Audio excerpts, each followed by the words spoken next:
ரொம்ப சோம்பேறித்தனமாக இருக்கும்போது 3 பொருளை வச்சு இந்த சட்னியை சிம்பிளாக செஞ்சிடலாம். இட்லி, தோசை, சப்பாத்தி எல்லாத்துக்கும் சூப்பராக இருக்கும்.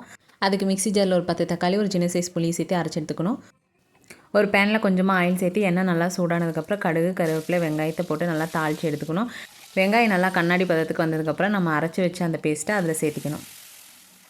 சேர்த்து அதை நல்லா கலந்து விட்டு அதுக்கு தேவையான மசாலா பொருட்களை சேர்த்துக்கணும். 1/4 ஸ்பூன் மஞ்சள்தூள், 1.5 ஸ்பூன் மிளகாத்தூள், தேவையான அளவு உப்பு சேர்த்து கொஞ்சமாக தண்ணி ஊற்றி அதை நல்லா கலந்து கொதிக்க விட்டு ஒரு மூடி போட்டு மூடி வச்சிடணும்.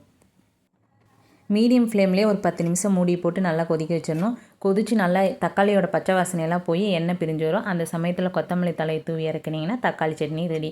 சிம்பிளாக 3 பொருளை வச்சு செஞ்சிடலாங்க. ரொம்ப டேஸ்ட்டாகவும் இருக்கும், சுலபமாகவும் இருக்கும். கண்டிப்பாக ட்ரை பண்ணி பாருங்கள்.